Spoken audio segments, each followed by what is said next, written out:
All right, good morning, everyone. Members of the public wishing to participate in the meeting must use their full name for Zoom access. This is the Coastal Resilience Advisory Committee meeting for July 27th. If full names are not used, people will not be allowed to participate in the discussion. The town reserves the right to remove any member of the public from the meeting who doesn't use a full name or acts inappropriately. I am Mary Longacre, Chair of the Coastal Resilience Advisory Committee. Permit me to confirm that all members and persons anticipated on the agenda are present and can hear me. Members, when I call your name, please respond in the affirmative. Gary Beller. Aye. Matt Fee. Aye, I'm here. Ian Golding. Here. Fritz McClure. Here. And Mary Longacre. We have a couple of members who are not anticipated today.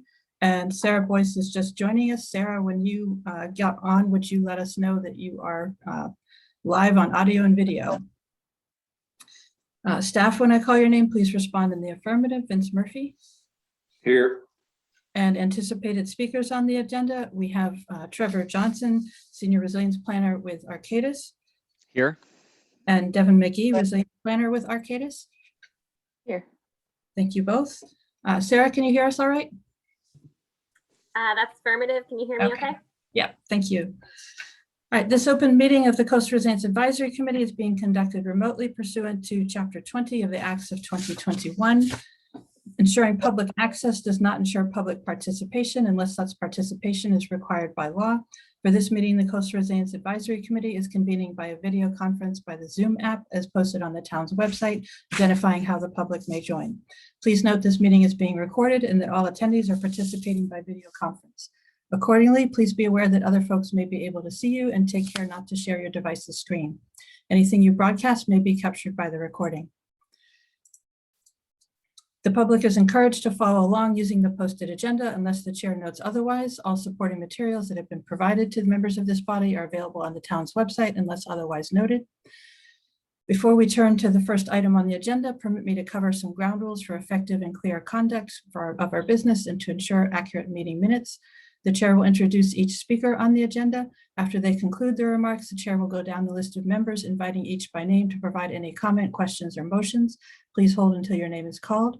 Further, please remember to mute your phone or computer when you're not speaking, and please remember to speak clearly and in a way that helps generate accurate minutes. For any response, please wait until the chair yields the floor to you and state your name before speaking. If members wish to engage in conversation with other members, please do so through the chair, taking care to identify yourself.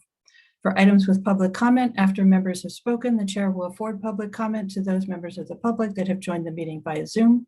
Members of the public who wish to speak and must state their names and be acknowledged by and speak through the chair. Finally, each vote taken in this meeting will be conducted by roll call vote. We do have some additional people who have joined, so let me circle back. We have Holly Backus. Holly, would you let us know you're here on audio? Present. We have Rachel Freeman from the Land Bank. Rachel, good morning. How are you? Can you give us a hello, Rachel? Let us know that you can hear us all right.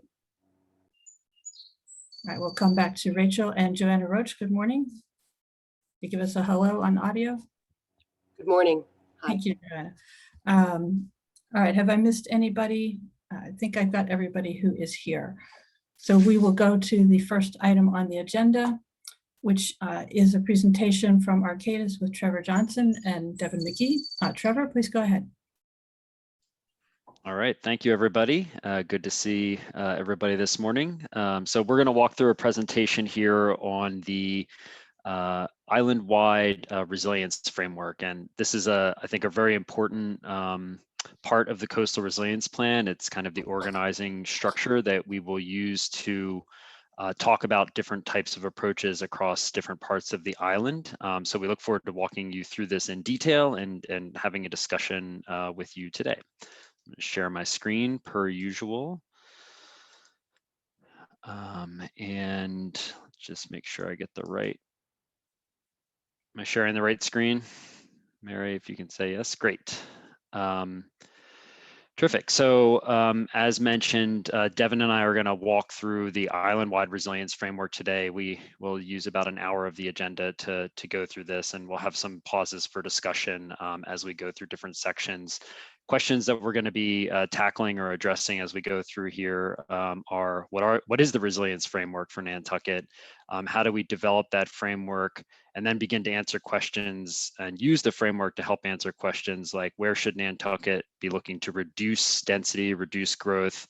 Where should Nantucket adapt to coastal risks? And where might Nantucket grow in the future? And then how does this framework relate to design, engineering, nature-based, and policy proposals that will also be part of the CRP? So the first step here is to kind of introduce what an island-wide resilience framework is. And so the framework really begins on the left here with Nantucket's existing conditions and an analysis of the future risk context. So we build off of what we know about the island today and its risk context today, and then what we think, based on current models and projections, what we think will happen in the future. And we use that to identify different areas across the island. And we'll talk more about how we use risk to identify these areas in just a second. But for now, in terms of the kind of overall concept, we use the risk context, future risk context, to look for areas where we might want to look to reduce growth or retreat from the coastline, areas where adaptation of buildings and infrastructure is prudent, areas where it may be advisable to protect through engineering and design approaches, areas for ecological restoration and environmental enhancement, and then areas where ongoing study or more information and planning is needed. And as we identify these kind of zones, you might think across the island, you might refer to them as across the island. We have a kind of a different set of tools that may apply or be appropriate to deploy to accomplish the goals that we have for these different areas. So for example, in areas where we may look to reduce growth or retreat from the coastline, we have a number of different kind of policy and programmatic tools that can be deployed: changes to zoning, acquisitions and land swaps, public education and awareness around risk. When we think about adaptation of existing buildings and infrastructure, this too is about public education and guidance and potentially changes to regulations, but it's also about capital investment and planning and changes to the physical built environment. Areas where we think that protection is appropriate, those are the areas where we might look to the engineered flood protection or engineered erosion control. And then areas where ecological restoration and enhancement is appropriate, nature-based solutions and looking at ways to align with nature to enhance natural systems. And then finally, areas where ongoing study or planning may be needed, thinking about the sort of ever-present need for a sediment transport study, for example. Those are areas where more modeling and analysis may be necessary, and always, ongoing planning and community engagement around any of these approaches. And then before kind of jumping in, a couple of things to kind of keep in mind as we walk through this. So the framework, first and foremost, is long-term in nature. And while action needs to start today around many of the concerns and issues that we'll talk about as we walk through the framework, it will be iteratively refined into the future as the community makes decisions about risk and resilience. This is not something that is carved in stone today and needs to necessarily remain static. It can change based on our evolving understanding of risk and evolving kind of tolerance for risk and how the community wants to respond. That being said, it can inform certain decisions like around zoning or other types of regulatory tools that may be less flexible in the future. So it's important to think about the framework as informing potential approaches that may be more or less easy to amend or change in the future.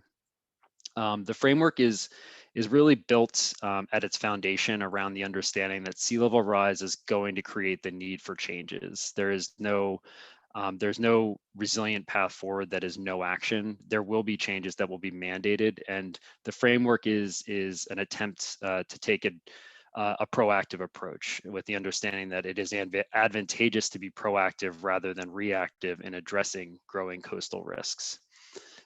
It is based in the community's preference based on what we've learned over the course of this project for approaches that work with nature and limit structural measures that may interfere with natural systems. It is developed to guide decision-making around different resilience strategies that may be pursued on Nantucket. And as I mentioned just a second ago, not intended as a hard and fast standard for what needs to happen where. And then finally, it is a draft and it can be refined through this conversation and through the final CRP, and then ultimately through subsequent planning efforts, as we'll talk about a bit when we talk about kind of the opportunities for growth on Nantucket. These are questions that the CRP can't fully address and need to be dealt with or discussed in the context of a larger comprehensive planning effort. And so the goal of the framework is to kind of tee up those conversations for ongoing planning in the future. So with all of that introduction, I'm going to turn it over to Devin now, who's going to kind of walk through the way that we develop the different, what we're calling tiers of risk that sort of are the basis for the framework and our analysis. So Devin, why don't you take it away from here? Awesome, thanks, Trevor. So there's a lot of information packed on this slide, and we can definitely return to it as we walk through, but we've kind of structured this approach to help prioritize areas for intervention and guide decision-making in each of these places so that we can be sure that, we're investing in the right places for development and, retreating from the right areas. I think these tiers can also be really helpful to help communicate risk to the public, maybe in a little bit of a simpler way than all of those many layers of flood hazards and erosion hazards and sea level rise and storm surge. This can kind of maybe simplify things. So we have 4 different tiers, with tier 1 being the highest risk area and tier 4 being the lower risk area. In tier 1, we're calling these extreme risk or strategic retreat areas. These are areas where the mean monthly high water, or these are areas where they would be exposed to mean monthly high water or erosion in 2050. And in these places, we think that some of the approaches that might be appropriate are things like managed retreat, reducing future density, managing our growth and capital investment in these places. And there are a number of different tools and approaches that can be used to achieve kind of those outcomes. So things like zoning, wetlands ordinances, FEMA buyouts, other types of land acquisitions or land swaps, setbacks, different nature-based approaches, or some combination of any of those, kind of depending on the precise area on the island. The tier 1 approach in Nantucket might be very different than the tier 1 approach in Sconset. And so the way that you combine these tools is definitely going to be very specific, but generally we would say a tier 1 area is at really high risk. And so in the near term, we need to be thinking about ways to strategically retreat or reduce our density in those areas. Tier 2 is what we're calling high risk. And this is areas that are exposed to the 1% annual chance flood in 2050 or erosion in 2100. So slightly less chance of getting flooded or being affected by erosion in the near term. But these are places that are still at, still have significant coastal risks. And so we would recommend in these areas that people start thinking about how to adapt with living with water and or erosion, or doing some kind of adaptation or mitigation to help protect against flooding or erosion for their property. So this is a place where some action needs to be taken, and you may get flooded, but you probably aren't in immediate danger. So we could do this, achieve this through a bunch of different tools and approaches. Again, zoning applies. This is an area where we would want individual property owners to be taking action to help protect their homes. And exactly how they do that may depend on their risk tolerance or their perceived risks, the issues that they want to address first. It could be things like infrastructure planning, especially for town-owned resources, design and engineering approaches for protecting over the long term. It could also include different combinations of nature-based approaches depending on the area, specific project area on the island. Tier 3 is what we're calling moderate risk. And this includes areas that are exposed to the 1% annual chance flood in 2070, again, and or erosion in 2100. And in tier 3, their risk is even a little bit lower than in tiers 1 and 2. And these are places where, again, we'll probably need to adapt with, the increased risk of flooding and erosion. But we have a little bit more time, and so we can continue to monitor how sea level rise is changing over time.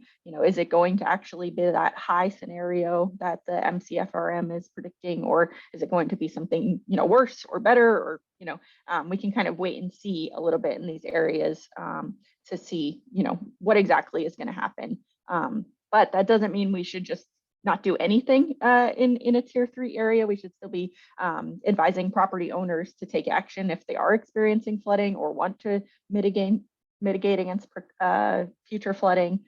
For longer term investments that maybe the town is looking to make, we should be thinking about these future risks and acting and investing accordingly. And you'll see a number of the same tools and approaches apply in tier 3 as do in tiers 1 and 2. The last tier we have here is tier 4. And you'll note this one is called lower risk, not low risk, because I don't think there's anywhere we could safely call low risk.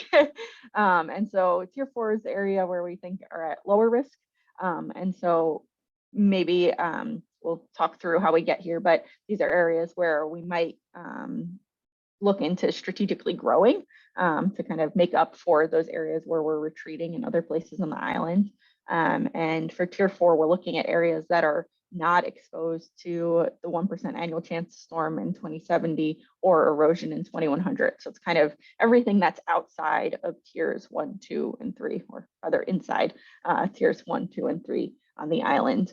And again, in these tier 4 areas, we'll also want to be monitoring the change in risk, because things can definitely change between now and 2070 or 2100. And so we should be paying attention to that and checking back in with the latest projections. But these are also places where if we are going to be making investment in development or town resources, parks, infrastructure, or whatever, the tier 4 areas are probably a good place to do that, or at least areas to consider planning for future growth. And so some of the tools and approaches we'd use there include comprehensive planning, zoning, safe growth analyses to figure out where we should be siting new growth and development. So that was a lot. And to kind of help aid you all in visualizing these different tiers, I'm going to walk through a set of maps that shows each of the tiers kind of in succession.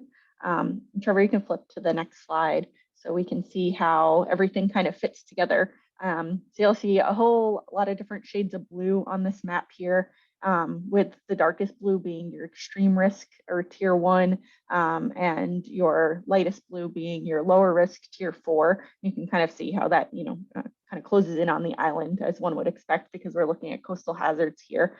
And those pink areas on the inside are lower risk areas that we think might be worth investigating for potential growth in the future. So this is just so you all can see how these fit together, and now we'll walk through each of the tiers kind of progressively. So we'll start with tier 1 on the next slide. And so again, this is our extreme risk tier, and this is showing the mean monthly high water for 2050 and or erosion for 2050. I will say there's a little bit of cleanup we need to do with these maps to get them into the final form. So there are areas of this that will change slightly, but this will give you a good idea of what that extreme risk tier 1 looks like. And if you click onto the next slide, just a little bit of a summary of what is within tier 1. So based on our assessment, we have just under 1,000 structures island-wide that are within this extreme risk tier. And just under 10 miles of public roadways that are within that tier. You can see kind of the big hot spot here is obviously downtown. And so with the proposed protection that we're looking at for downtown, we would be able to remove about 200 or so structures from that extreme risk area. So you'd see a kind of a dramatic reduction in that hot spot that is downtown. with that plane protection. If we go to the next slide, we can look at the high risk or tier 2. So you can see high risk is spreading a little bit further inland, especially around the wetland areas. And so this is areas that are exposed to the 1% annual chance storm in 2050 and or erosion in 2100. If we flip to the next slide, a little bit of a summary of things that are exposed. So here we have 2,300 structures island-wide that are within the extreme and high risk tiers. So you can see all the orange are the buildings that are being added under in the high risk tier. And we have about 25 miles of public roadways that are within the extreme and high risk tiers as well. So you can see, a lot of the additional risk is in the Nantucket area, also, along the coast in Sconset, and a decent amount of risk downtown as well. But again, some of those structures would be protected by the protection we're proposing for downtown. If we flip to the next slide, we can look at the moderate risk areas. The moderate risk, it's a little hard to see. It doesn't add a whole lot of area, but it does add a little bit, again, on kind of the fringes of the wetland areas. You can see these are places that are exposed to the 1% annual chance in 2070, and again, or erosion in 2100. If we go to the next slide, you can see we're adding about 300 structures island-wide in this moderate risk tier, and those are shown in yellow here. And we have about 28 miles of public roadways that are within the extreme, high, and moderate risk tiers. So you can kind of see the distribution of those structures on this map. Again, hotspot in Nantucket and downtown. We can flip to the next slide, I think. And everything on the inside is our lower risk areas. So these are places that are not exposed to the 1% annual chance storm in 2070 or erosion 2100. And we chose these because at present, these are kind of the most extreme conditions. Maybe not the most extreme. We could look at, a less frequent storm, but these are areas that are at a very much lower risk of being exposed to the hazards that we're talking about in the CRP. And the good news is that if we flip to the next slide, there's already a lot of assets in these areas. So all of the green structures, about 10,600 of them are within that lower risk tier. So the vast majority of structures on Nantucket are within that lower risk tier. And we have about 88 miles of public roadways that are already kind of within that zone. And Trevor, I think I'm passing it back to you.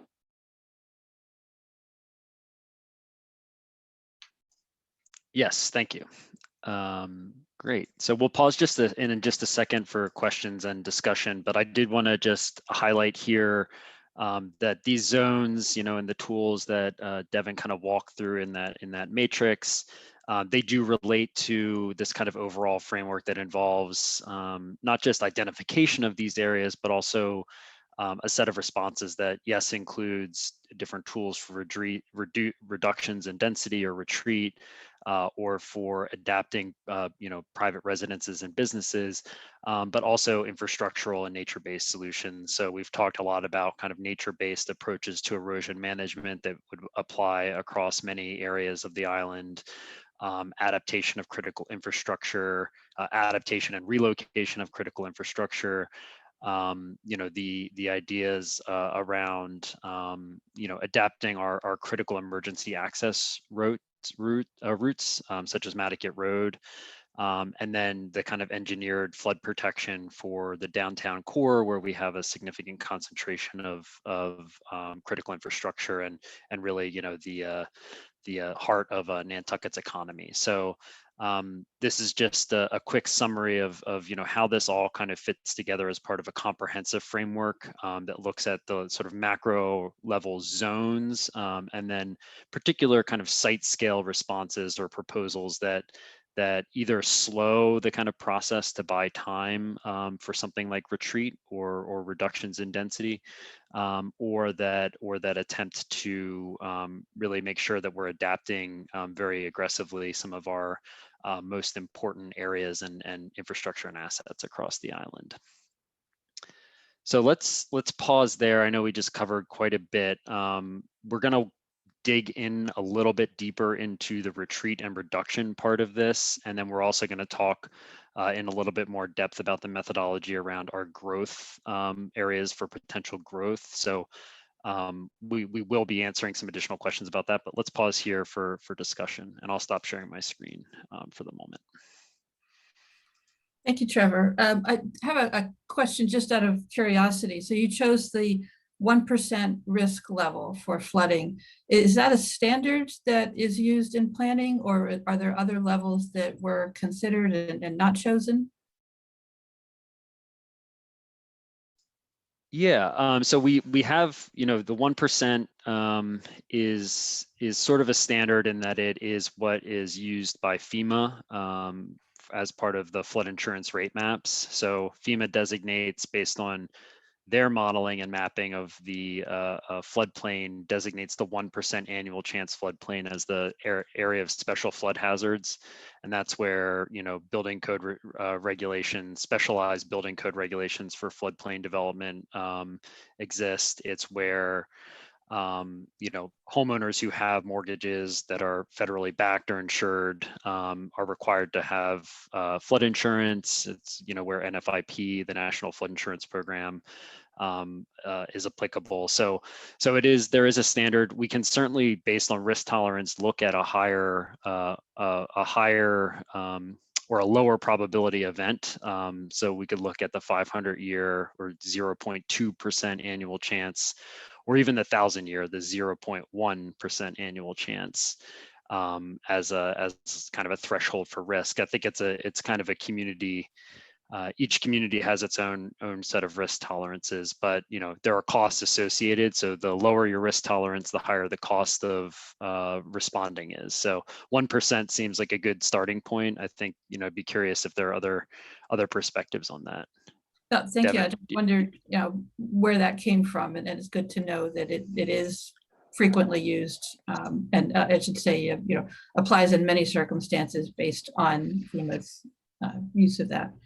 And then when you're looking at risk and you're putting properties in the low or lower risk tier, I'm assuming that refers only to that individual property and not to the risk that property might suffer because of risk to other things like the infrastructure that serves that property. So for instance, if Nantucket Road is a high risk location, you could make the argument that everything west of that would not be accessible if that road was out, and so everything would be high risk. But I don't think that's the approach you took here. Can you clarify that? Yeah, so that's exactly right. There are areas, and I think that's the next level of detail here that we would want to get to. So like Nantucket Road is a great example, where the roadway that serves that part of the island is in that high risk area, right? And so one could make the argument that everything served by that road is therefore at a high degree of risk. But in this case, we are proposing to take intervention, in that high risk to reduce that risk so that Nantucket Road continues to serve as a corridor to that part of the island.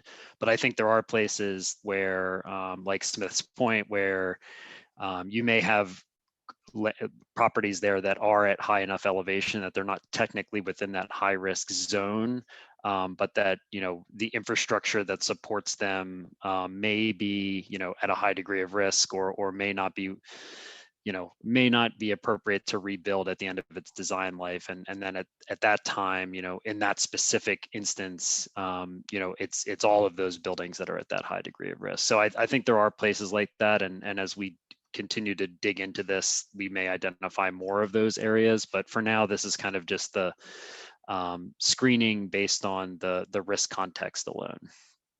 Great, thank you. Other comments or questions from committee members? Gary, go ahead, and then Ian. I have three comments. First, I think that the chart is really, really important. It's a really fabulous way of giving the overview of what the risks are. But here are my 3 comments. The first one is that if I were doing it, of course, I'm not a designer, I wouldn't put the high risk area in blue. Blue is a calming color, and we don't want people to be calm. To me, if you're going to do the high risk area, I would put it in red. And I know you have the high risk, and I would just make that red, and then the structures would be orange, and I just move them down a little bit. But I want to get people's attention, and blue is so calming, I wouldn't do that. That looks too easy. That's the first comment I have. The second, along the same lines, is when I look at the high risk area, and I see that the first date that you mentioned is 2050, I say that's not soon enough. You know, in some of the earlier analyses that you folks have done for us, you talked at one point about 2030, okay? To me, when you start out looking at 2050, I'm concerned that people may not say, well, 30 years, you know, if they're as old as I am and they're 80 years old, then we're not too worried about that 30-year problem. So I don't know if you could just say that risk is 0 to 30 or something like that, to let them know that it's not just, you don't wait 30 years until you have to do something about it. So that's the second comment I have. 30 years seems a bit far out, and I would try to say, you know, 0 to 30 where you'd start seeing the impact. And the last comment I have is just a question. When you folks indicated that there was a plan that would save about 196 of our downtown structures. My plans already in place. What particular plans are those that you're talking about? Yeah, so to the last question first. So that's part of the CRP. That's not something that's in place or set in stone. So that's something that one of the strategies, as we talked about during the open house, that we're looking at is more of a protective kind of flood defense strategy in downtown. So that's something that's in the works and is may be recommended by the CRP. So not a project that is under development by the town. Yes, exactly. Okay. And I think, Gary, that's a great point about the urgency question. And I think the 2050 horizon is it's an appropriate planning horizon, but it doesn't mean, or the point of that is not to say that you don't need to act until 2050. The point is actually that you need to start acting today, because those zones are going to be at risk between today and 2050. And so, something like managed retreat takes a long time. It's not something that happens overnight. And so the beginning of that process starts immediately. And I think we can change the name of that zone of like risk starting today through 2050 or something, so that it's clear that we're not saying that the risk starts in 2050. The risk is very much present today. Thank you. Thank you, Trevor. Ian, you had a comment? Yes, thank you, Madam Chair. First of all, I think this is marvelous what you're putting together. So going forward, nobody involved in the planning going forward can say that they weren't forewarned.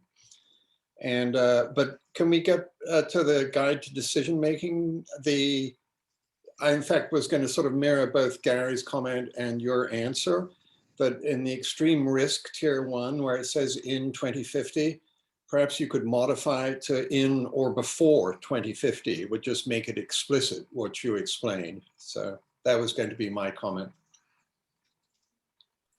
Thank you, Madam Chair. And I would echo that. I think in 2050 implies that there's not risk before 2050. And I think using the word by 2050 or before 2050 is more appropriate. Thank you for both Ian and Gary pointing that out. Other comments or questions from the, yes, Matt? Yeah, I have a question for Trevor. I think it's looking at this, we're going to give best practices to the people in these various areas. Is that going to include things like hardscape or swimming pools, et cetera? I read a report from Malcolm McNabb to the Board of Health where he had a concern about sort of pools in the wetlands. You know, are we going to have, are you going to tackle that and give those as, you know, sort of hardscaping best practices and where to build, that type of thing? Yeah, I mean, I think I don't know that we'll get to the level of pools versus non-pools, but I think certainly when we talk about guidance to property owners, you know, limiting encroachment into wetland areas or wetland adjacent areas, whether those are pools or other structures, is certainly a best practice. And Ian, I think you probably want to opine on this, but I think overall the guidance would be limiting hardscaping, limiting encroachment of any structure into wetlands or wetland adjacent areas in high risk areas is certainly a best practice that we would recommend. I think the best practices include a lot of different things. That's one component of it. Other best practices around are around stormwater management, around how you can retrofit your home in a way that reduces risk to the existing structure. So yeah, I mean, I don't know that, I think the pools question is a very specific question, and I think there's a slightly larger view that we would want to take to make sure that we're capturing all potential, all potential structures that could increase risk and reduce resilience. Thank you. Ian, did you want to add to that?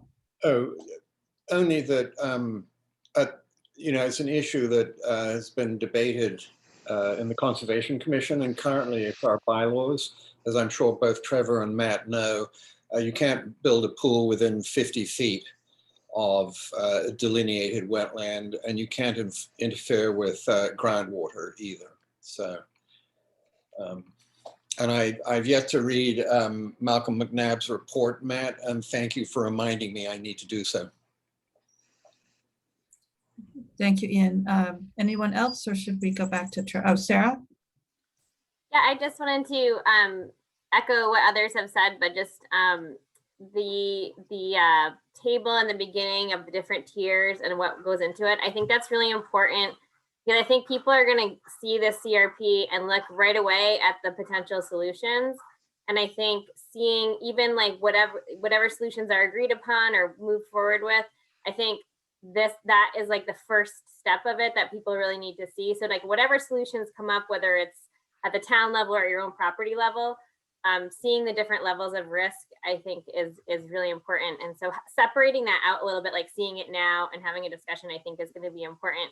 And the other thing, I do agree with Gary. The coloring was a little confusing because, you know, you guys are living with these maps and seeing them all the time, and we just saw them for the first time. And I kind of had a hard time following where was where. So like when I first saw the red, and I obviously now I know that's the structures, it would just be helpful for a different color pattern or differentiate it from the surrounding water. So it was confusing because there's the ocean and then the harbor. And then, yeah, so just that color scheme was a little bit difficult to follow. That's all I have. Thanks, Mary. Thank you, Sarah. And I would echo, I think there's no need to put color on the water. We're not really concerned with what happens in the water. And so no need to delineate that with a color. I think that could just be blank or white. And that way the color on the shore would have a much higher contrast, and you could see it, especially when we're looking at them on tiny screens. So back to you, Trevor, to continue the presentation. Sure, thank you. Yeah, and we will certainly be cleaning up the graphics and all of this prior to any final deliverables here. Okay, and let's see, I'll go back to share my screen, and I think I'm going to turn it back over to Devin here in a second.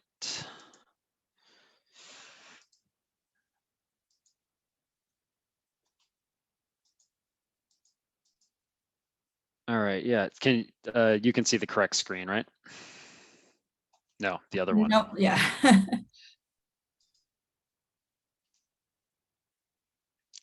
Can you see now, or is it looks like something? It's showing the Let's screen try of the this. preview.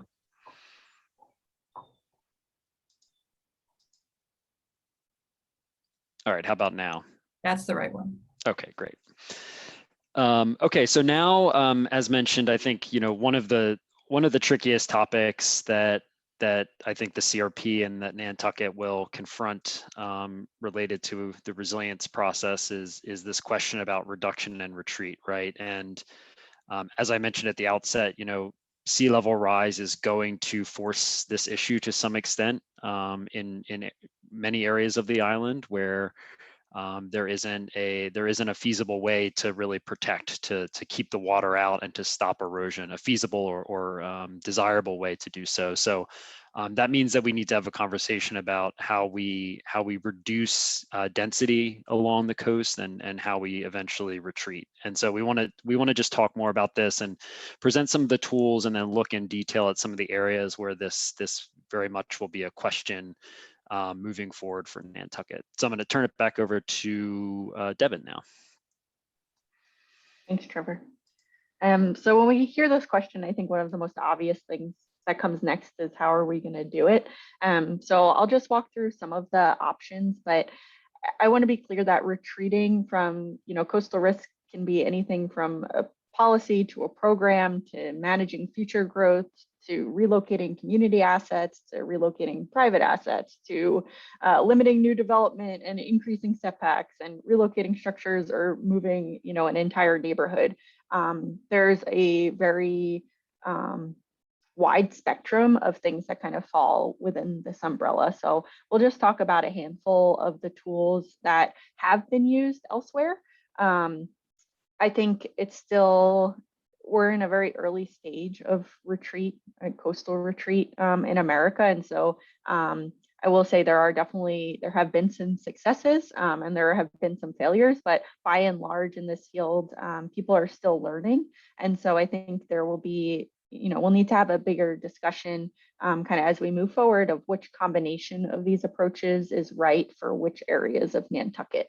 And so today we'll just give you a little bit of an overview and some of our, first thoughts on this, but I think there is definitely room for a bigger discussion moving forward, and definitely some kind of engagement with communities to see what, which of these appeals to them, what would they want to participate in, what would they want to see. So I think that's something we'll need to do moving forward. But some of the options you can see on this screen include things like zoning. Primarily, we'd use zoning to limit new residential or commercial uses or to reduce the size and density of any new development through setbacks or bulk restrictions. We could do land and easement acquisitions, either by the town, the land bank, or land trusts. And the way this would work is, one of those entities would purchase a property. The property would be, the structure on that property would be demolished. And then from kind of that point forward, there would be no development allowed on that property kind of in perpetuity. And so generally this kind of program could be funded by FEMA. Buyouts are a really popular one. But I think the big benefit of it is that you could use that land for something else that could, ideally be a public amenity. And so it's kind of a two-folded approach where you're reducing risk, but then maybe also building something that adds value. Another approach is something like a property swap, where we would be able to trade kind of higher risk properties for lower risk properties in other areas of the island. And relocating any buildings or infrastructure that are located in those high risk areas to those lower risk areas. If we go to the next slide, we have a couple more. Yeah, and Devin, one quick clarification too. Just when we say high risk, I think if I go back to extreme, sorry. Yeah, well, no, that's fine. And what I was going to say is, extreme risk properties. We're talking about, to life safety, to the infrastructure, to the buildings. Those extreme risk properties may well serve ecological functions, right, that would not be considered high risk. So if there's a desire to create marsh migration corridors, for example, relocating buildings and infrastructure out of those areas reduces risk to human communities, but may actually promote and enhance natural communities. So it's, I just wanted to be clear that the risk we're talking about is to sort of humans and infrastructure, not to necessarily the environment. There's actually an environmental benefit that could be accomplished here. Good clarification for sure. So this next slide is a couple of other options and some examples of where they've been recently used in other places. So Another way of doing this is to set up a life estate or some kind of future interest, which would transfer ownership of a property upon, usually it's the death of the owner, or some other triggering event like mean high tide rises to a certain level. And so this is something that Norfolk, Virginia actually just incorporated into their newest zoning ordinances. And so they have coastal resilience overlays and kind of different tiers, kind of like what we're doing here, and property owners within those tiers can be a part of this program, so that when they pass away, their property can be kind of get transferred to the town or community and used for some less risky purpose. And yeah, it can be done that way. Another option is a revolving loan fund program, which would help facilitate the voluntary buyout of repetitively flooded properties. This is something that South Carolina just recently approved as a state. So they have a resilience revolving loan fund, which they use to fund acquisitions in really risky areas throughout the state. And so that's just another option, in addition to maybe a FEMA buyout program that could help conduct buyouts on some kind of rolling basis. So it's not just a one and done type of opportunity, and it's not contingent on disaster, connected funding, which most of the FEMA programs are. Another option is a leaseback, which would allow the town to rent acquired properties from the original owners to help generate revenue, but also reduce maintenance costs for the town. So this can be really useful in areas where homeowners maybe aren't quite ready to move, but they are interested in moving. They just need some time to figure out, what their next step is or where they want to go. And so in that in-between period, to kind of give them a buffer, basically the town would allow the homeowners to rent the property from the town. And so then when the homeowners leave and they stop paying rent, that property is owned by the town and can be kind of demolished, repurposed, something like that, to help reduce risk to, again, these human populations. Something else that's been used elsewhere is permitting conditions. So within a property deed for a new development or some kind of significant redevelopment, you can put in a condition that would require the removal or relocation of the structure upon some kind of triggering event. So again, this could be, sea level rise to a certain point, or flooding of, 1 feet or more twice in 5 years. There's any number of conditions you could set. This is something that Rhode Island has done through their shoreline change area management plans. So there are a lot of different ways that these tools can be applied. And I definitely think in a place like Nantucket, we'll need to combine some mix of these. But if we flip to the next slide, we can see there are kind of a wide array of both benefits and costs. Obviously, I think the biggest benefit of reducing or retreating is to reduce risk to homes, to historic structures, to businesses, and to the people that live and benefit from that infrastructure. So it can help relocate folks out of harm's way and move them and create a space for undeveloped land that can kind of be like a buffer between the coast and the human infrastructure that we're trying to support. As Trevor mentioned before, there's also can be an ecological benefit. Areas where we have retreated can be returned to nature, allowing for habitat and marsh migration corridors. These areas can also become public benefit. We could have wetland walks, or they could be really good areas for like pilot projects for growing different types of marsh plants. Lots of opportunities for educational events and getting like students out in the field and things like that. So I think there's a lot of ecological benefits to be had. I will say that FEMA buyouts specifically don't usually provide for maintenance of the land kind of after the structure's been demolished. And so that's just something to consider, that if we really want to realize the full ecological benefit of retreat, we will need to provide for maintenance over a long period of time, and make room for that in our plan, because it is going to cost money to maintain these things, even if they are returned to nature. A huge benefit for the town is that retreat would lower the cost to the town for building and maintaining infrastructure in these high or extreme risk areas. But we know that all of these benefits also come with some costs. When we retreat from areas, there's the potential for the community character to change as we're kind of realigning our land uses to reduce coastal risk. So the community might change and the composition might change over time. There's also, like I mentioned before, these acquisition and maintenance costs. So property values on Nantucket are really high, which means that the cost to acquire those properties may also be very high.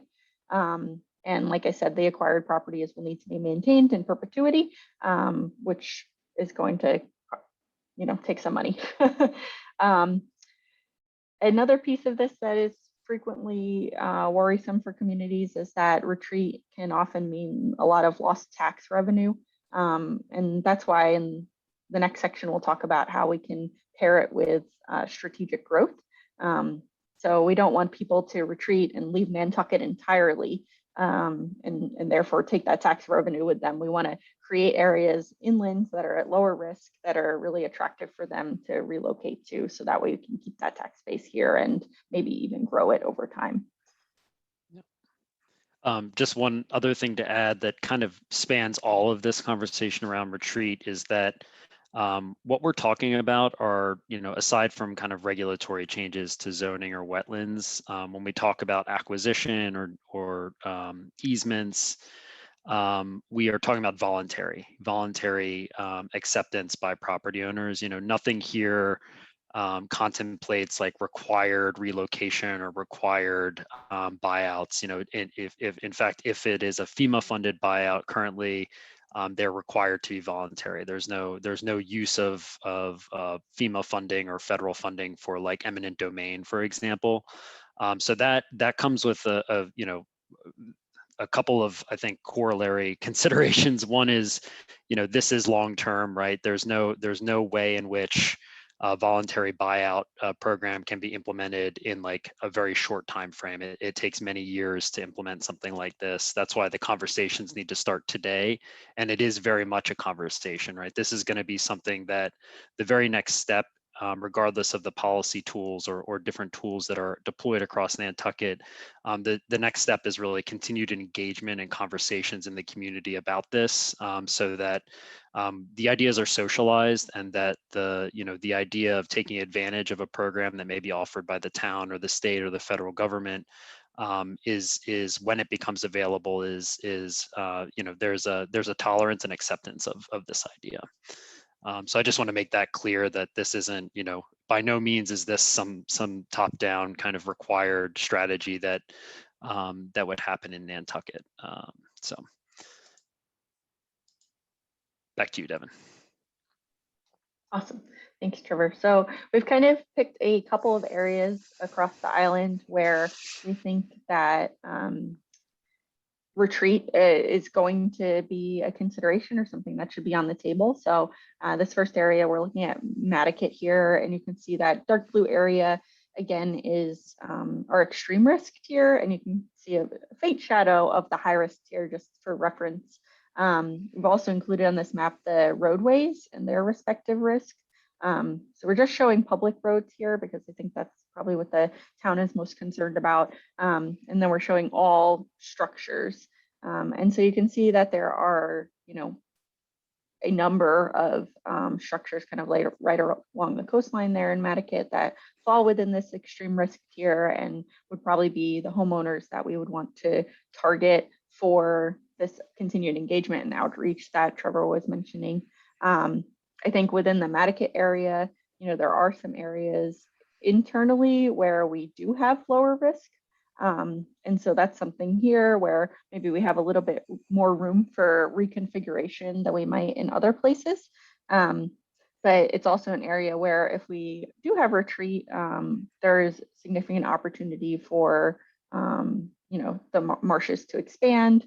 I think something worth mentioning here is, even though there are a lot of homes that are in this extreme risk area right now, and, they are at very high risk, we are going to be also proposing like a dune building pilot project to help reduce risk here. And so that'll kind of buy these homeowners some time, hopefully, before they really, need to figure out what's next and before we need to kind of implement a retreat strategy. So it is something that can be phased over time, and we can pair it with a lot of the other things we've been talking about, the nature-based solutions, the structural solutions elsewhere, to help make that transition less painful and, a little easier for folks. Trevor, did you have anything else you wanted to add? No, I think that's Right. that's it. Yeah. Cool. And so next we wanted to just show you the Brant Point area. It's very obvious from this picture that there are a lot of structures and roadways in this area that are within that extreme risk tier, which I don't think is surprising for many of you. In this black color here, we have kind of the extent of the engineered protection that we're going to be proposing within the coastal resilience plan. And so you can see that there are a number of homes, especially right along the coastline there, that, even if this raised roadway were implemented, they're still going to be, at immediate risk and should probably be considering some different retreat options. I think something else that's worth noting is with the stormwater issues here, even the homes that are kind of behind that protection structure, they're going to be at risk kind of sooner than later as well. They will have a reduced risk because of the structural approach, but it's not going to completely eliminate the risk for them. I think Trevor may have frozen. Have I frozen, Mary? No, Devin, you're good, but I think you're right that Trevor has frozen. So I guess you need to attempt to advance the screen. Yeah, let me see if I can take over.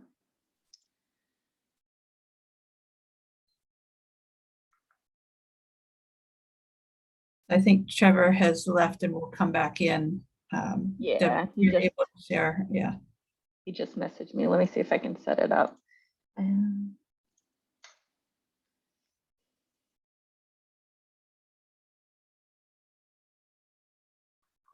can probably see my notes now. So we're seeing the whole PowerPoint program. Okay, I'll go like this. Oh no. Okay, you've got the right screen. You just got to fast forward. Gotta find, yeah. All right. We did Brant Point. I think that was all we wanted to talk about with Brant Point. So definitely an area for more discussion. I think there is a lot going on here and a lot of opportunity.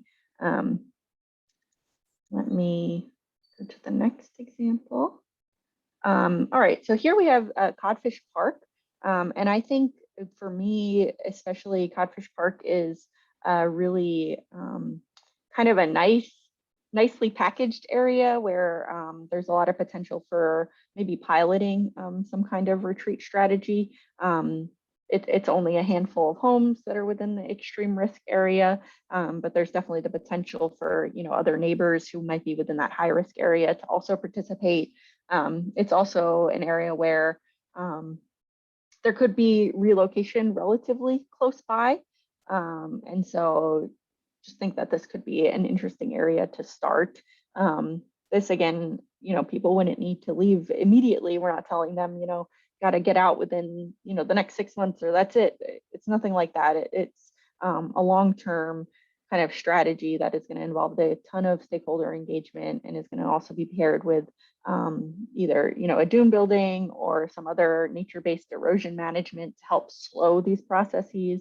And buy us time to make a transition that is just, to make a transition that works for people, and to allow a retreat to happen in a way that is not so chaotic, and hopefully easier on people than it has been done in the past. So I thought that was worth highlighting. And Devin, if I can butt in, again, we're talking about voluntary participation. Yeah. Yes. Yeah. Everything here is voluntary. Of course. Yeah. And if I think we were going to pause here for discussion, so I'll stop sharing.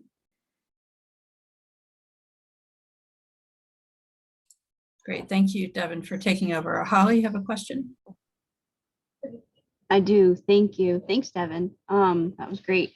I just wanted to notate, and I will probably continue to say that, but but the fact that we don't want to encourage demolition of structures, that Nantucket is unique in the fact that we are a National Historic Landmark, and the National Park Service actually ruled on the fact that Nantucket's been relocating structures for over 300 years, and structures are able to actually receive historic tax credits under the federal law, even with structures that are moved.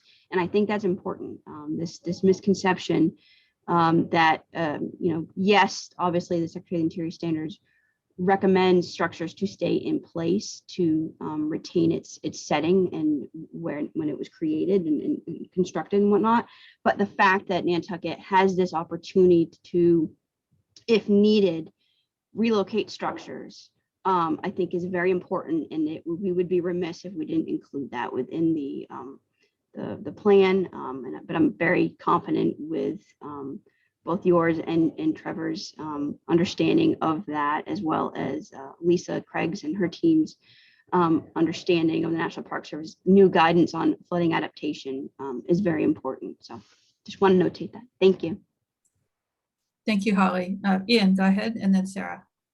Thank you. So I'm curious about the percentage that FEMA has spent annually on buyouts as opposed to other uses of its funding. And Codfish Park, as you may or may not know, is a highly dynamic area. And so there were 3 tiers of houses that were lost up till the last big storm was 1991, when Harrison Smith's houses ended up making national news as they exploded out in the near shore. And then all the way down to Low Beach, you can see sometimes up to 50 or 60 feet will accrete in one storm event. So in some ways, it's rather like going out towards the western end of the island there, that it's highly dynamic. So I just wanted to add that. Thank you, Madam Chair. Thank you, Ian, and then Sarah. Yeah, I'm just curious. I know that you gave examples of other communities that have done different types of relocation programs or buyouts, or like all the different options. But I'm just curious, like we've used the phrase relocation plan. And so if this is something that's going to be part of the plan and presented to the public, I guess the natural question is, where are they going to be relocated to? So is this part of the proposal, is town land and kind of thing? Because I think this is something that could be a big point of discussion or finger pointing or whatever in our community. And I'm just trying to help avoid some of that and really just get at what we're talking about. So as you said, voluntary. And from what I'm seeing so far, the sort of retreat or relocations that isn't planned out yet, it's just like, these are the vulnerable areas. And so I just want to be careful with the relocation, because it makes it sound, without delving into it, it makes it sound like there's a plan to move houses or give people land or do these swaps. And I just wanted to hear further about what is going to be incorporated in the plan for that. Thank you, Sarah. Trevor, Devin, did you have more to that? Yeah, I can respond to that. And sorry, I suddenly dropped off. I hope it wasn't too disruptive. My computer just completely decided to restart suddenly with no warning. So apologies for that. Yeah, I think, Sarah, to that point, I mean, I think it's critically important that we convey that message. The CRP is not going to say these homes should be relocated by X date to this location. That is not a conversation that can be taken lightly, and it needs to be a conversation that happens, a dialogue that happens with the community over time. I think where the CRP and what we're working towards is is giving the community the framework to have that conversation moving forward, so that we are very transparent about the risk, and we're very transparent about the objectives that we do need to think about relocating and retreat in certain areas. And there are tools that the community can use to do that, but we can't, this is voluntary, right? And these are private properties that people have owned and had in their family for multiple generations. This is not a conversation that can be taken lightly at all. So we're very aware of that. We don't want to be we don't want to be dismissive of anybody's linkage to their home and where they live. And I think that's something that we really want to provide the information that's needed to help inform the community about what needs to happen. But on the particular question around retreat, I don't think we can be very, very specific about what needs to happen in individual properties at this time. Yeah, I think that's that's kind of where we are. Okay, Gary and then Ian. Just to follow up on what Ian said before, Trevor, do we know what the criteria FEMA uses to consider buyouts? When is it something that they might be interested in doing? Yeah, so I mean, Devin can probably talk to this as well, but one of the criteria is repetitive loss and severe repetitive loss. So FEMA looks at where they've seen multiple claims under the National Flood Insurance Program, or multiple areas where they've provided post-disaster assistance, and those are the Flood Mitigation Assistance Grant Program under the federal government is particularly designed for communities to apply for funding to mitigate risk to those properties, repetitive loss and severe repetitive loss properties. So that's certainly one criteria. Devin, is there anything else you would add there? Yeah, I would say that generally FEMA likes to see applications with groups of homeowners, so more than one property at a time, located next to each other. That tends to be favorable for them. I will also say that there is a decent amount of flexibility in how the town administers a buyout program. So whether that's through FEMA or through HUD, there is room for the town to kind of build on FEMA's legal requirements for the program to create their own selection criteria, so long as it is backed up. We can't just pick things because we want them. It has to have some kind of rationale there, but there is some flexibility there. So the rules aren't as hard and fast as for some other programs. Ian, I apologize. I'm going to butt in before you with a question on the follow-up about FEMA. So does that make the point that it's good for the community, for individual property owners to participate in the flood insurance program so that the opportunities in that program are available to the community? For instance, if properties are suffering losses, but they're not covered by flood insurance because they haven't signed up, does that data become unavailable to FEMA in making its decisions? Do they only look at properties that are covered under their existing program and losses that happen under their existing program? Yeah, so I mean, firstly, I would say that in general, participation in the National Flood Insurance Program is that's one of the best practices that we would recommend for private property owners, even, in a context like Nantucket, even if they're not required to participate, but because they may not have a mortgage or they may live outside of the special flood hazard area. It's a great, a significant safety net for private property owners on Nantucket. But I think that's a good point, Mary. I think, Devin, maybe you can speak to this, but losses that are not insured under FEMA may not show up to FEMA, and they then don't register as kind of a severe repetitive loss or repetitive loss structure. That's true, but you don't need to be a severe repetitive loss structure or repetitive loss structure to be eligible for one of these programs.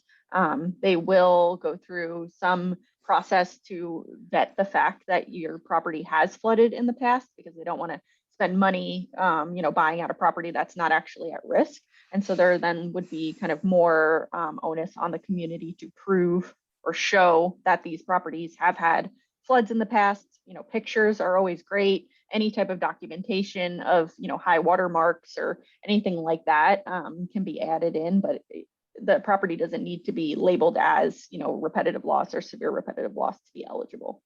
But it would definitely make the case a little easier, and it would be less work for you all. Thank you. And Ian, back to you.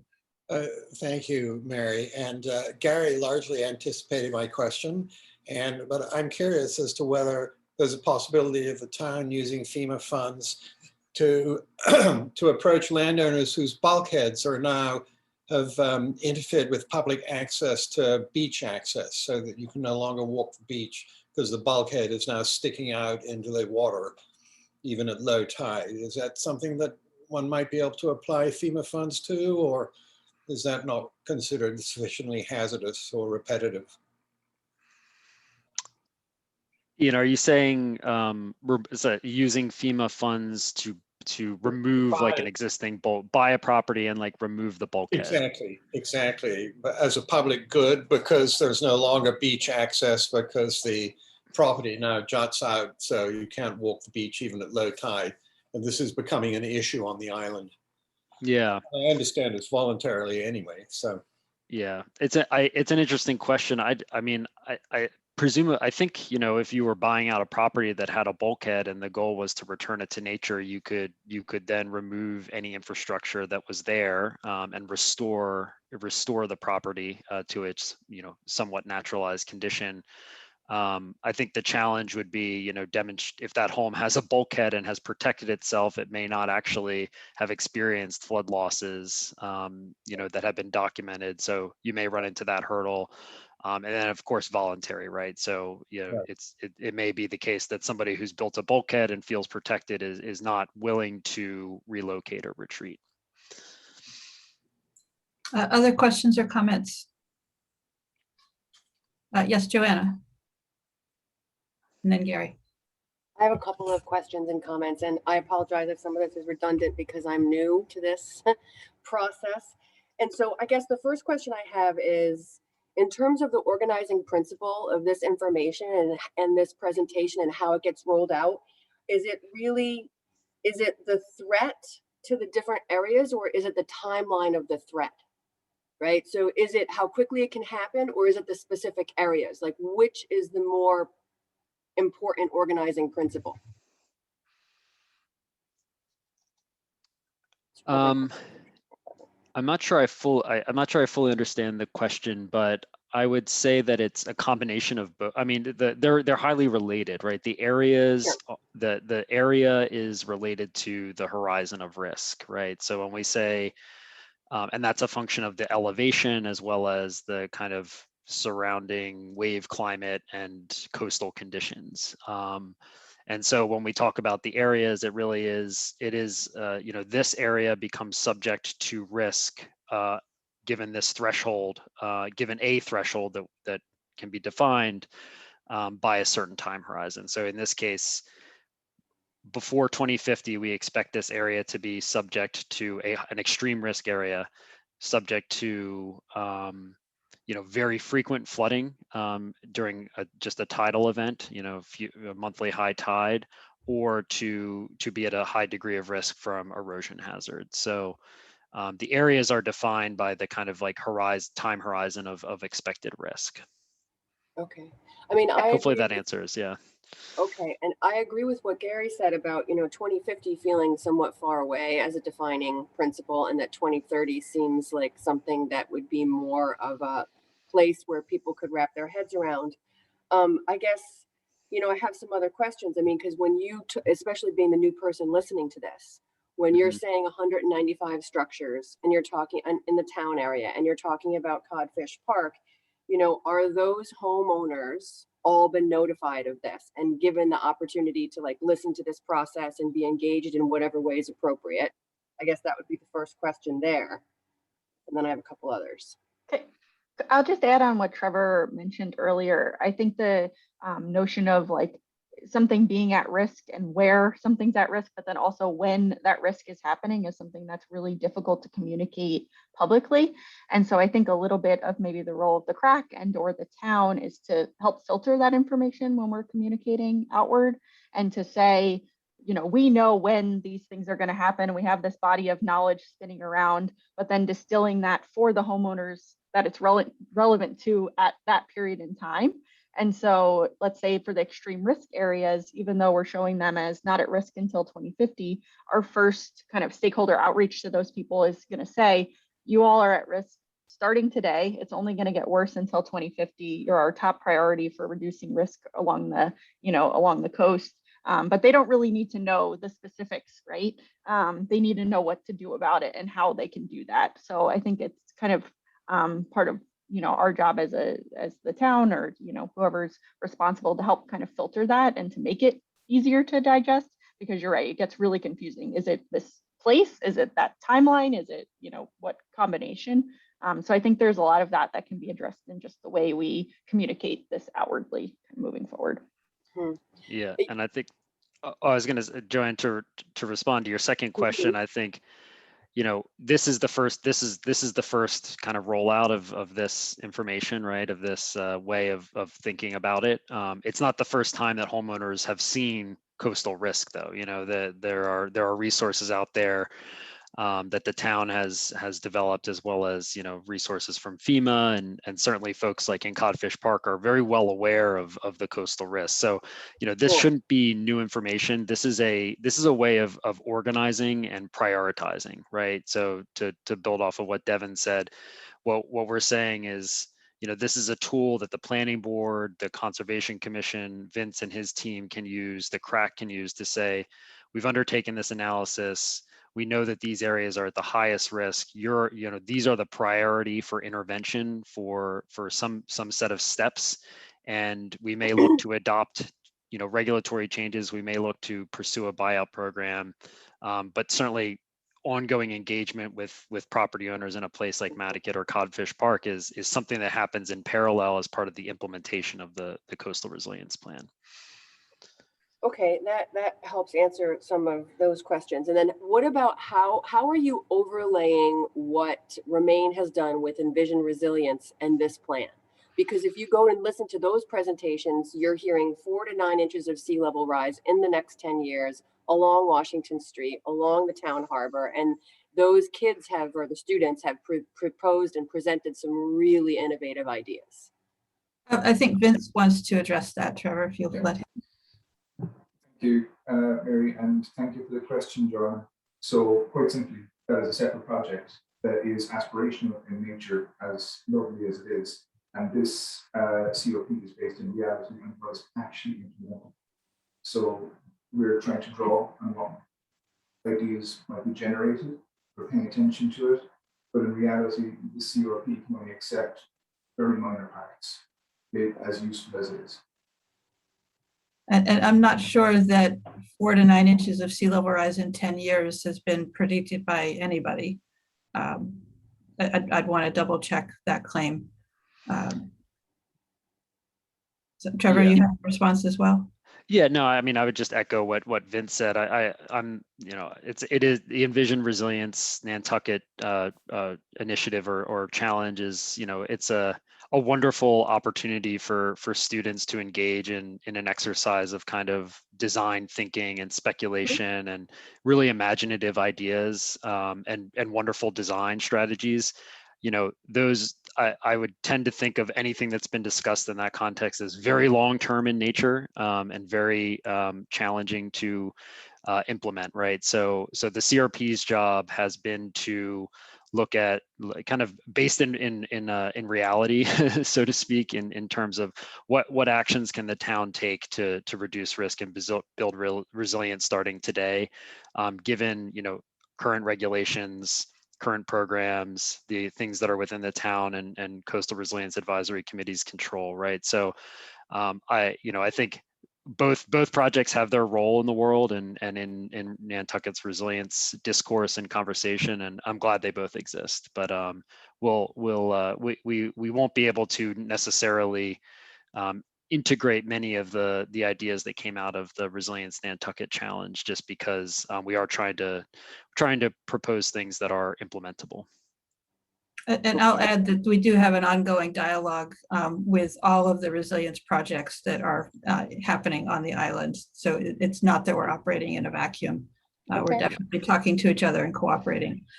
Trevor, I know do you have a time limit, or do we have? Yeah, time? I think we have about 10 minutes left here. So there is one final section of the presentation here that I can go through relatively quickly, but happy to answer Sarah's question before we jump Well, we into had that. Gary before Sarah, so Oh, sorry. why don't you continue, and then hopefully we'll have a minute or two at the end. Okay, that sounds fine. My question really just relates to the slide that Devon showed. Brand Point was breathtaking to me, seeing my house there with all of the other homes in red. But because it's a 0 to 30 time frame, 30 years, it sounds to me like FEMA much more interested in taking care of the needs of those areas that have experienced a substantial coastal flooding now, as opposed to what the projections show is going to happen to us over the next 20 years. Is that correct? Yeah, Devin, you can answer, but I think, certainly the very first places that if you would look if you were going to utilize FEMA funding would be to target those. I think there's, Holly probably knows better than I, but between 40 and 60 repetitive loss properties on Nantucket. And so those properties would be the ones that would be highest priority and first kind of pass in terms of potential acquisition.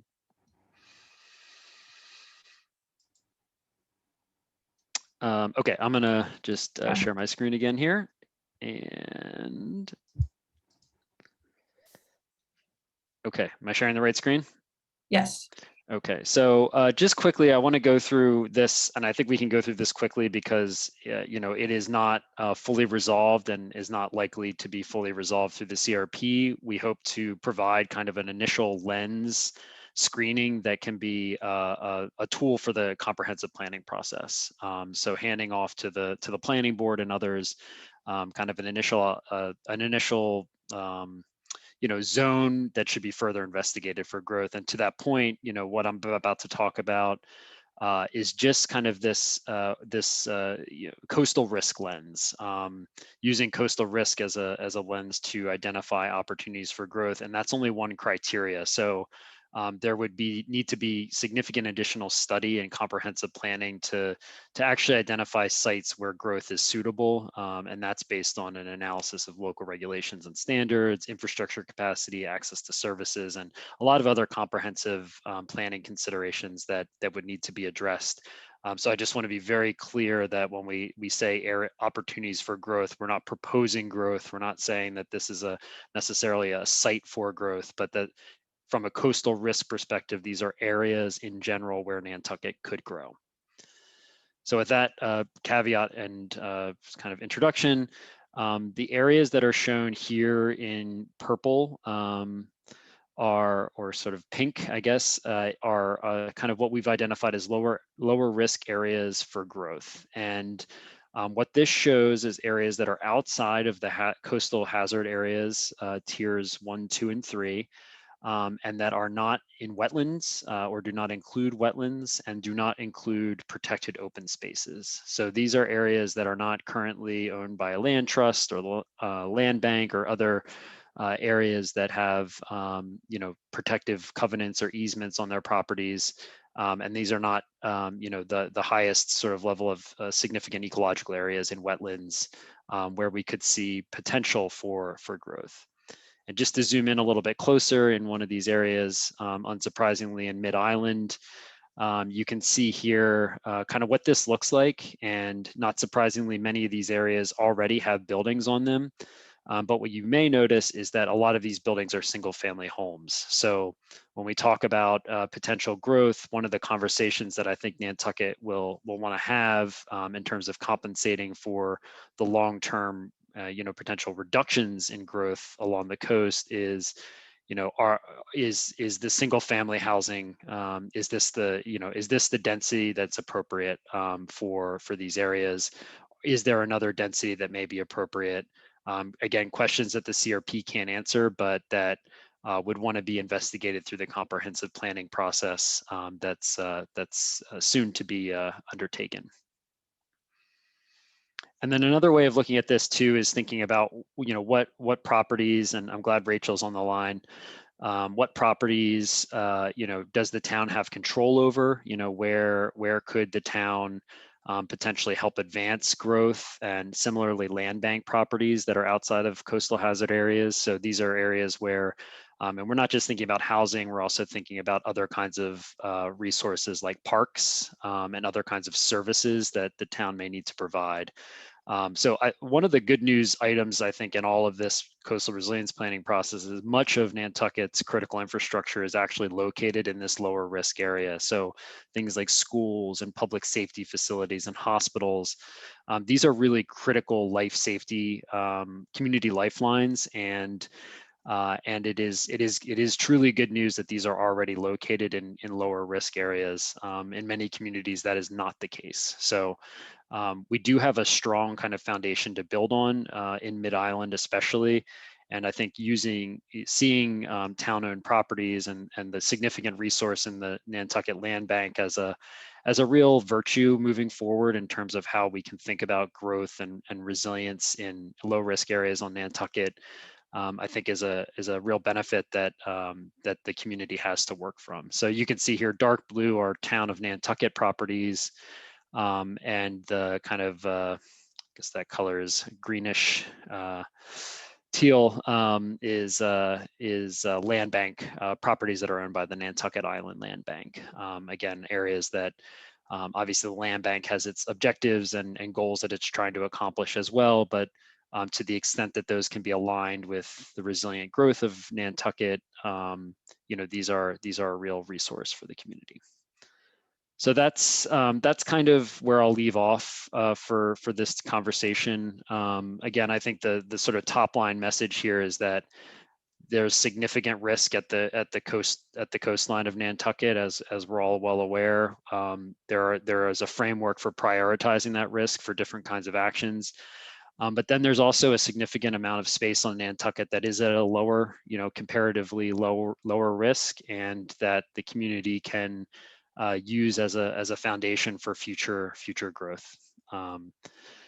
So I will pause there, and we can answer a few more questions before Devin and I have to jump off here. All right, thank you, Trevor and Devin. Sarah, we'll go back to you, and then Ian. Yeah, thank you. So my question was related to you previously with the tier 1 priority areas, and especially the individual homes, right? So we know that there are neighborhoods and areas of the island that have significant risk. And I'm thinking of after the Coastal Resiliency Plan is adopted and we move towards implementation, are there any thoughts about prioritization even within that? So I know like within the homes, we're talking about like this being voluntary and that kind of thing, but obviously as the committee and as the town, we can only move on like one infrastructure thing at a time and looking for grants and things. So I live in one of the upland areas, so that's fine, but I'm concerned for this committee of just like the loudest group getting the attention and getting the money. Like if, some certain neighborhood is like, we need to be first and great, and that's great. But I feel like part of our duty is obviously island wide, and I just want to know if there's thoughts of prioritization. So maybe like biggest bang for the buck, or like we fix this thing and then more homes are saved, or I don't know. That makes it independent of the actual homeowners there and their loud or whatever voices. I think that's a great point. I mean, we'll do some more. I mean, this is again the first kind of pass of prioritization. I think within that tier 1, we can certainly give some more thought to how to further prioritize or provide kind of an additional guidance in how, CRAC or the select board or other appropriate authorities may be able to further prioritize. I think risk is one lens. There are other approaches. Like we could look at the areas that are vulnerable by 2030 to sea level rise, right? We can go even further in terms of identifying areas that are at the highest risk. And then, you know, there are other lenses like social vulnerability, right? And other equity lenses that we can put on this that can help with prioritization as well. Thank you, Trevor, because I think just to your point of saying like being equitable, I mean, there's a lot of people that are vulnerable in our community that might not have the voice or the comfort level to come to these meetings. And so we've said over and over again, like a lot of us have said that that's important. And so making sure it comes from the planning phase, the plan phase is helpful for us moving forward. And it seems more objective that way too, if that's considered as part of it. So thank you. Thank you, Sarah. Ian and then Joanna. Thank you, Mary. So are you going to include financial projections, which I'm sure would be a great help, even though I would understand that they would be ballpark and that no one would be holding them to you, but is that something you're hoping to include? Yes, yeah. So I think, I mean, we can estimate the you know, overall cost of relocation, you know, in by area or and to the island overall based on assessed property value. That figure is going to be very large, obviously. So we can think about, you know, if you were to do X percentage of homes or some threshold. And then I think the counterpoint to that is the tax revenue piece. So we can think about, you know, working with the assessors to develop a way of quantifying the potential, you know, expected losses to tax revenue, impacts to local tax revenue from a relocation or acquisition program. And a follow-up question, for instance, with your map of the Brant Point area, when I think you implied that there would be a possibility of putting in a flood barrier, would that have a projected cost attached to it too? Yeah. So things that infrastructure projects, we'll do sort of conceptual design and conceptual cost estimates for those to be refined through a design process, obviously. But anything that we're recommending would come with a cost estimate associated with it. Thank you. And then you know, the expected benefits as well. So a benefit cost ratio. So you see that the project has a cost beneficial or cost effective solution. Trevor, time for one more? Sure, one more. Joanna. Yeah, so my question is kind of along the same lines, is the impact on the municipal budget and other capital projects that are in front of the town of Nantucket, you know, like the Harbor Masters building or raising the roads the number of inches that I've heard discussed here. Like, so you're going to provide numbers for some of those things? And then how do we kind of align this with, you know, those groups who are working on those issues, because it's important information for them to have and know?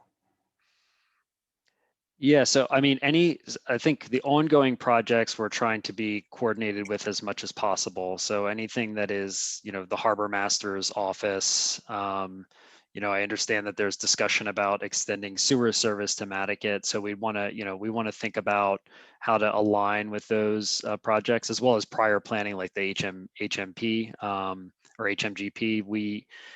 You know, many of the projects that we are continuing to pick up and pursue and advance through some conceptual design are projects that were identified through the HMP. That's a good thing, you know, for a number of reasons, but you know, that consistency, that story, it helps in acquiring federal funding and other, you know, other kinds of funding opportunities. I think the question, if I understood correctly, the question about, you know, aligning with different groups, are you talking about like private groups that may be pursuing projects, or? No, I'm just talking about the town and its budget process, right? So that, you know, because there's a lot of money invested in capital projects on Nantucket, and it takes a long time to get a bid, and often bids are very come in way over budget.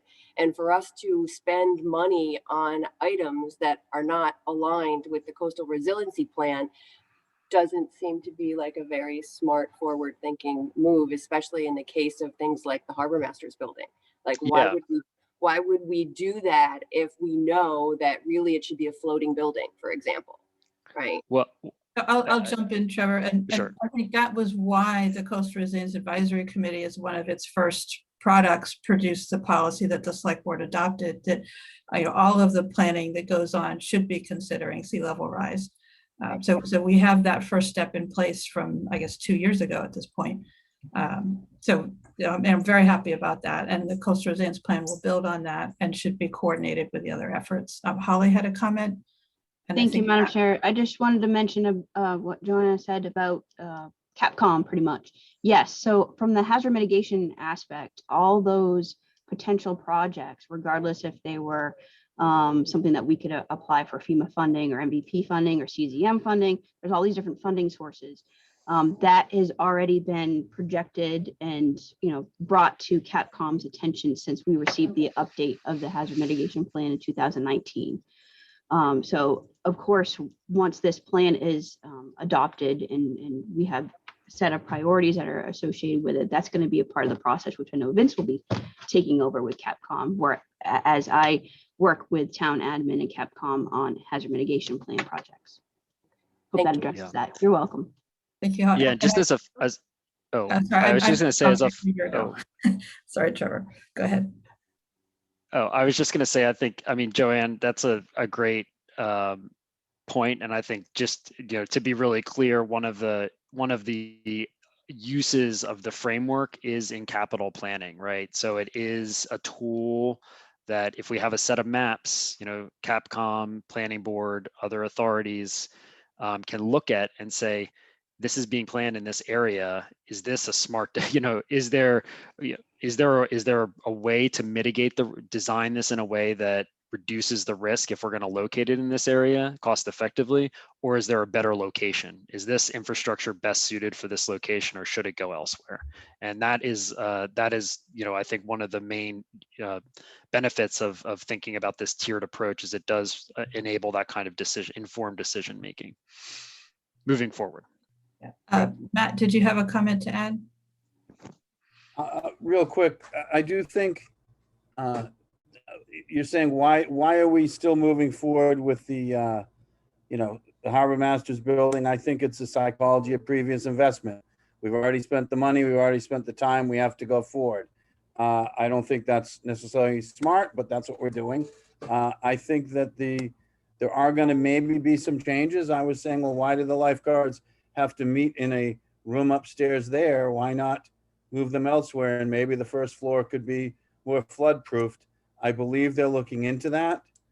So there may be some changes that come out of this committee. Probably not as many changes as if we had given that recommendation a year or two before, but maybe enough to get us 10 or 20 years. I don't know. Thanks, Matt. Thank you, Matt. So Trevor and Devin, any last comments that you want to take before you have to go?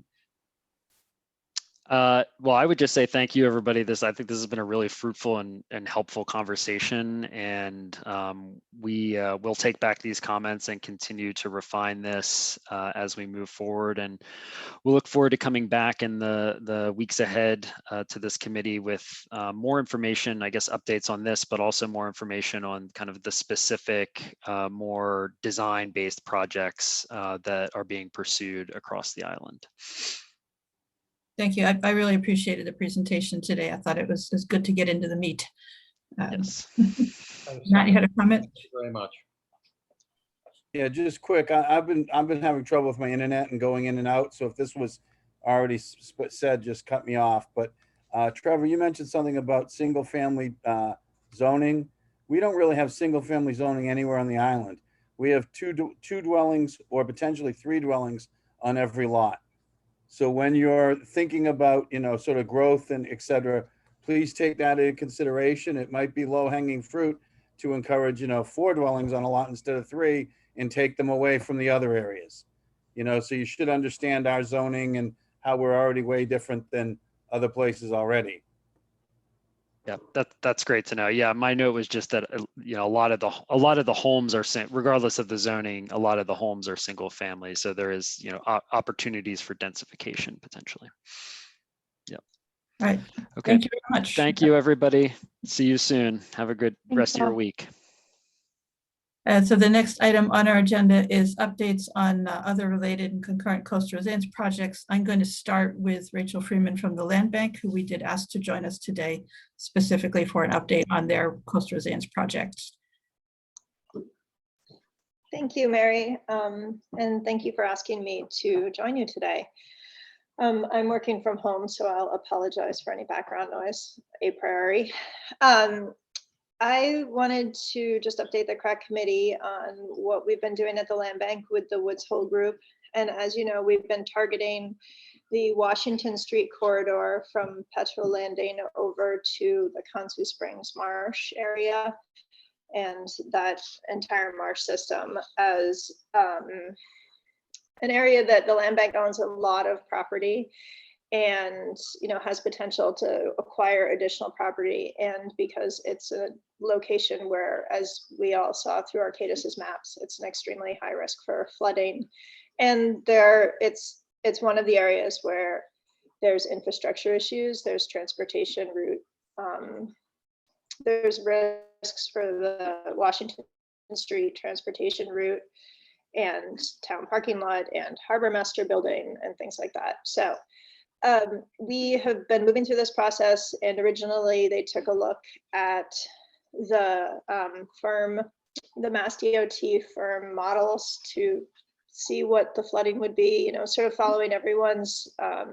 same process, 2030, 2050, 2070 in this area. And now the next step that we just started to look at was, now that we know where the water is going to go and what the highest risk areas are, thinking about what we can, as a land bank, can do to mitigate some of these issues and how we want to look at it. So we haven't gotten as far as I hope, but maybe in August. But in the meantime, the three directions that we've gone in are sort of habitat creation. These are concepts, conceptually: habitat creation, living with water, and what we've referred to as transform. And these three concepts basically look at different ways of dealing with the flooding in the area. And probably what will end up happening in the end is there'll be some amalgamation of all these different ideas into, a grand plan. In terms of habitat creation, just looking at some of the maps that I have here, just starting in 2030, it focuses on creation of salt marshes and sand dunes, and, for example, removing an existing bulkhead on land bank property and replacing that with a salt marsh sand dune system, and really focusing on the areas that are most prone to flooding. In contrast, living with water, that concept basically says, okay, well, maybe we remove the bulkhead, we just kind of allow the water to come in, and over time we direct it, basically. So by 2030, you really wouldn't do much. You would just sort of allow flooding to happen. And then in terms of, transforming the shoreline, we were looking at different priorities for acquisition. So we sort of, had a couple different priority levels for properties that the land bank could acquire that might actually really help different things. And all of this is hypothetical at this point, but one of the things that we actually looked at was, and this just came up, like, if here's an example, and it's a private property right now, so who knows if this will happen or not, but if we actually acquired the property next to the harbor master building, we could connect some sort of dune structure in front of the harbor master building if it's built where it is, so that we could provide some level of protection for that building going forward. Things like that. So these are all obviously hypotheticals at this point, and it's just kind of, we're in the exploration process of what could be done. Again, I think one thing to keep in mind is that the land bank is really focused on nature-based solutions. So it's interesting to me to hear that the town is looking at, maybe more of an engineered feature for the downtown area. And I wonder how that will interact with Washington Street going forward. But I think, looking at at things in 3 different ways, we've sort of targeted high priority parcels and are starting to come up with concepts that we could implement going forward, knowing that we haven't really gotten to that point yet. We're brainstorming. Thank you, Rachel. And I don't know if it's fair to say that the town is looking at engineered projects at this point. The coastal resilience plan is not final. It's concepts. It's subject to review and further input. And so I wouldn't want to predict exactly what would come out of it at this point. But yes, obviously that's an idea that's on the table. Yeah, and I think I would say the same for the land bank looking at Washington Street. That's exactly where we're at. We're very much in the planning process. I wouldn't say that, anything is cast in stone. We're discussing what makes sense, and we will definitely, we have one more meeting next week with the Woods Hole group, and then I was planning to reach out to Vince and, connect with a few people at the town level once we've sort of solidified these 3 different concepts and proposals that go along with each of them. Great. We'll look forward to that update as well. Thank you. Vince, are there other updates on either the Baxter Road Engineering Feasibility Assessment, the Sheep Pond Road access? And we don't have Jen here, so we would not be looking at the trustees and Nantucket Conservation Foundation project today. Yes, just before I get to that, Rachel, looking forward to hearing from you later. And if you want me to prepare anything or get any information together, even the conceptual stuff that's in the CRP to find out how they might link up with land bank ideas, happy to do so. So Sheep Pond Road, thank you. Sheep Pond Road, a little to report again. I'm sorry, progress seems to have slowed temporarily on that. Baxter Road, yes, there's something to report on that. We're looking at one final round of stakeholder engagement, and we're looking at dates. This is all trying to firm these things up. The dates that are in mind, just to put committee members, make committee members aware of when these might be. They're a month away.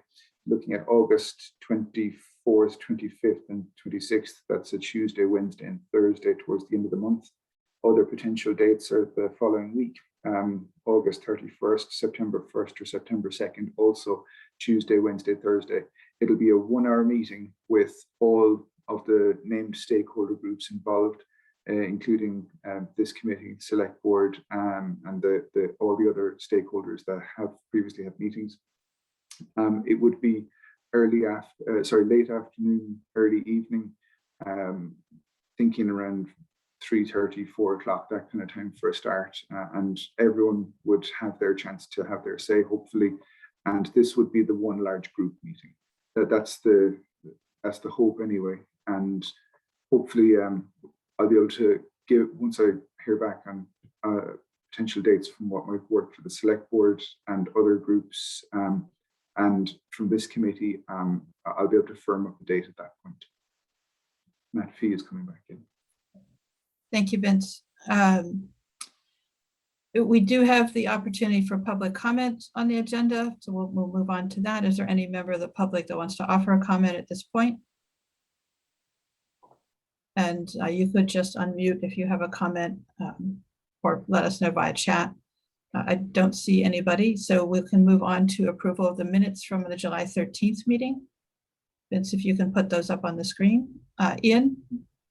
Yes, thank you, Madam Chair. So Fritz, I had to laugh out loud when I read the minutes, because while erosion on geotubes, if you can go to page 2, undoubtedly one gets scarring, but I actually said scouring, S-C-O-U-R-I-N-G.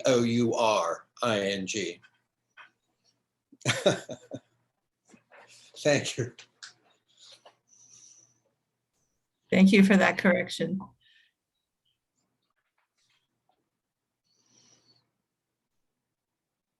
Were there other comments on the minute? Could I ask Ian, sorry, I haven't found where you made where that comment is. It's at the top of page 2, Vince, on the minutes. Yeah, page 2, top page 2. That's Okay, not the minutes that I'm looking at.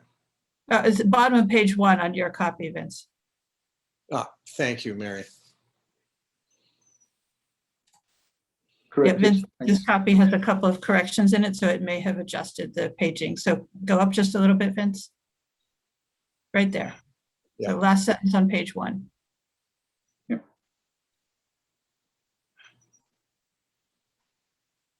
Okay, there you go, Ian. Great, thank you. And I just had a couple of very minor things. Added the recording link as I usually do, and corrected a date and a typo.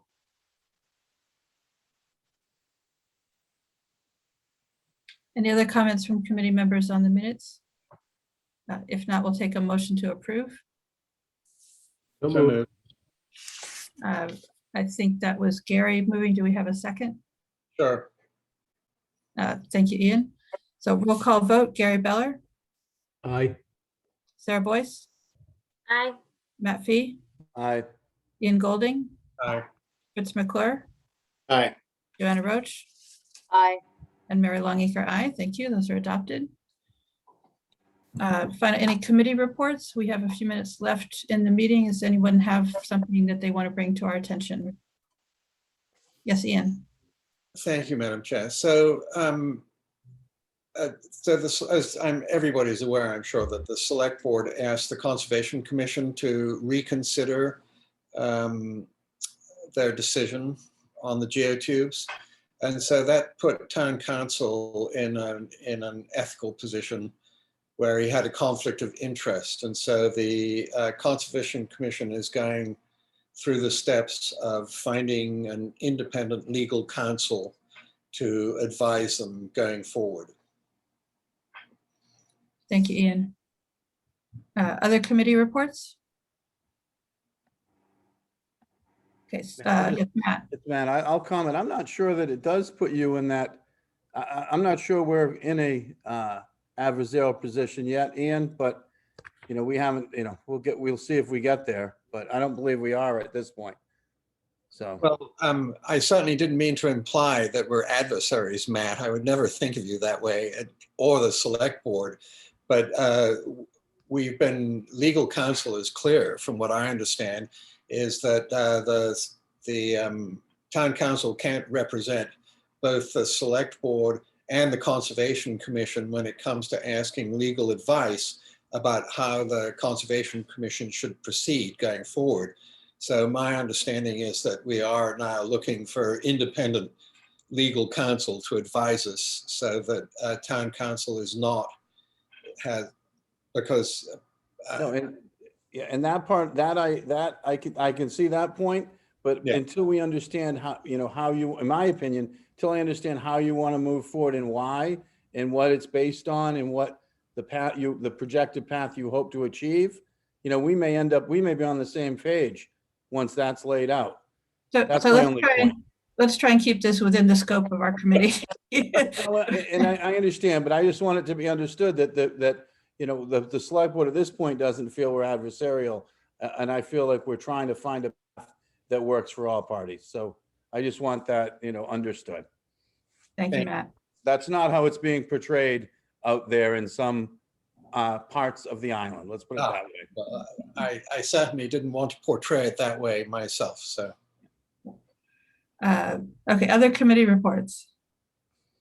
Okay, so next item is new business, discussion of upcoming meeting dates and topics. So we did continue with our regular second and fourth, is it, Vince, Tuesday of the month at 10 a.m. So that will continue. We don't have any indication that any of those meetings would be canceled in August for summer recess, so we will plan to proceed. We did have the children's plan that was, or I should say report that was released by Fuss and O'Neill, and we are trying to get people to address this committee about that plan for an upcoming meeting. If there are other ideas or interests, please let Vince and I know, and we definitely try and get topics on the agenda. Just repeating my perennial call for participation from the committee members. If there's something we need to address, by all means, let us know. Any other further comments from committee members, or we can take a motion for adjournment? So moved. Thank you, Matt. Do we have a second? Second. Thank you, Joanna. Roll call vote. Gary Beller. Gary, you're on mute. Aye. Thank you, Sarah. Aye. Matt, Aye. Ian, Aye. Fritz, Aye. Joanna, Aye. and Mary Longacre, aye. Thank you all. We'll see you in 2 weeks. That is. Thank you, Vince. Goodbye, everybody. Bye. Yeah, we're back on August 10th. Okay, I'm going to stop the recording.